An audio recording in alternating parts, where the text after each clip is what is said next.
श्रीरामपूर तालुक्यातील दत्तनगर येथे 2 दिवसांपूर्वी हितेश सचिन ब्राह्मणे या युवकावर काही अज्ञात हल्लेखोरांनी प्राणघातक हल्ला केला होता। या हल्ल्यात गंभीर जखमी झालेल्या हितेशवर प्रथम लोणी येथे उपचार करण्यात आले, मात्र प्रकृती चिंताजनक असल्याने त्याला पुढील उपचारासाठी छत्रपती संभाजीनगर येथील घाटी रुग्णालयात दाखल करण्यात आले असून त्याच्यावर उपचार सुरू आहेत। या प्रकरणाच्या अनुषंगाने आज हितेशचे वडील सचिन ब्राह्मणे यांनी श्रीरामपूर शहर पोलीस ठाण्यात भेट देऊन तपासाबाबत माहिती घेतली। यावेळी त्यांनी आमच्या चॅनलशी बोलताना दत्तनगर परिसरात वाढत चाललेल्या गुन्हेगारीबाबत तीव्र नाराजी व्यक्त केली। सचिन ब्राह्मणे म्हणाले की दत्तनगर परिसरात गुन्हेगारी मोठ्या प्रमाणात वाढली आहे।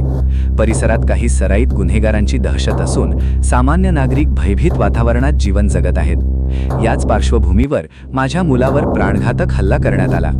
हल्लेखोर हे सराईत प्रवृत्तीचे असून त्यांचा परिसरात दबदबा असल्याचंही त्यांनी सांगितले। तसेच या प्रकरणातील आरोपींना तात्काळ अटक करून त्यांच्यावर कठोर कायदेशीर कारवाई करण्यात यावी अशी मागणी त्यांनी केली। पोलीस प्रशासनाने या घटनेकडे गांभीर्याने पाहून परिसरातील वाढत्या गुन्हेगारीवर आळा घालण्यासाठी ठोस पावले उचलावीत अशी अपेक्षाही त्यांनी व्यक्त केली। दरम्यान या घटनेमुळे दत्तनगर परिसरात तणावाचे वातावरण निर्माण झाले असून नागरिकांमध्ये भीतीचे वातावरण आहे। पोलीस प्रशासनाकडून या प्रकरणाचा तपास सुरू असल्याची माहिती मिळत आहे। आरोपींना लवकरात लवकर अटक करून पीडित कुटुंबाला न्याय मिळावा अशी मागणी नागरिकांकडूनही होत आहे। माझं नाव सचिन सुधाकर ब्राह्मणे, राहणार दत्तनगर। नेमकी काय घटना घडली?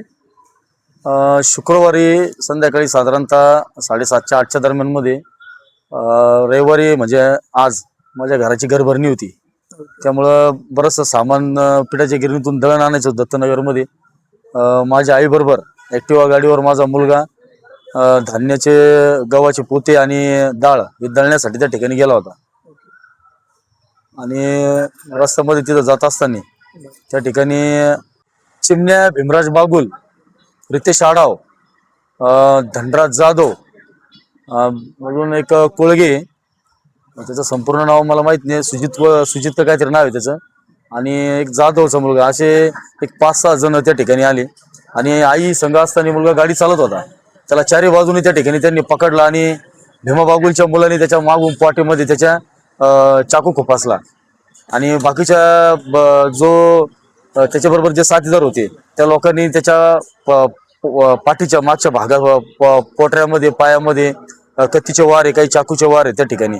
आई एकटी त्या ठिकाणी होती। आई भीमा बागुलच्या मुलाला त्या ठिकाणी तो चिमण्या त्याला ती ढकलत होती, परंतु या बाकीच्या 4-5 जणांनी अजिबात कुठल्या प्रकारचा विचार न करता अमानुषपणे मुलाला खाली पडून त्याला बेदम मारहाण केली, त्याच्या पोटामध्ये चाकू फसला। त्यानंतर जशी घटनास्थळी आम्हाला बातमी कळली, आम्ही मुलाला तसा तो चाकू घेऊन आम्ही संजीवनी हॉस्पिटल या ठिकाणी आलो। तर त्या ठिकाणी काय डॉक्टरांनी ते आम्हाला रिस्पॉन्स दिला आणि ते बोलले की हे थोडंसं आमच्याच्याने होणार नाही। मग आम्ही त्या ठिकाणी लोणीला गेलो। लोणीला साधारणतः 2 तास त्या ठिकाणी होतो। तर त्या ठिकाणी लोणीचे पण डॉक्टर लोक ते बोलले की शस्त्रक्रिया या ठिकाणी होणार नाही। आम्ही त्या ठिकाणून त्याला घेऊन आम्ही ते बोलले अर्जंट तुम्ही घाटी हॉस्पिटलला जा। आम्ही घाटी हॉस्पिटलला गेलो तर साधारणतः एक 12 ते 13 तास त्याच्या पोटामध्ये तो चाकू त्या ठिकाणी तसाच होता।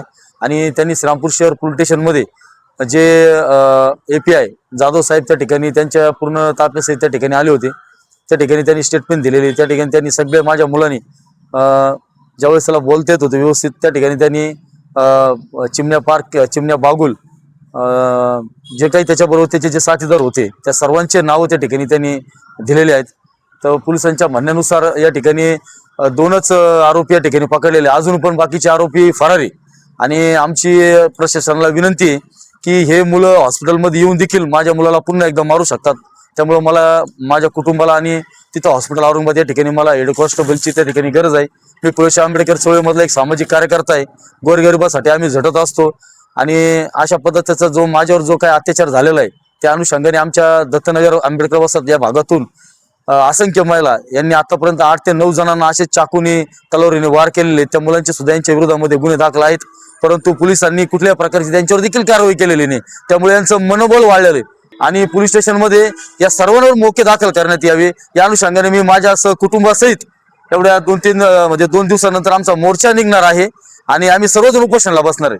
त्यामुळे माझी आपल्या मीडियाच्या माध्यमातून माझी विनंती राहील की मला माझ्या कुटुंबाला या ठिकाणी न्याय द्यावा. माझ्या मुलाची तब्येत औरंगाबाद घाटी हॉस्पिटलमध्ये अत्यंत गंभीर स्वरूपाची आहे आणि पोलीस यंत्रणा 2 आरोपीला पकडल्यानंतर पोलीस यंत्रणा थांबली का बरं, हा माझ्या मनामध्ये सगळ्यात महत्त्वाचा प्रश्न आहे.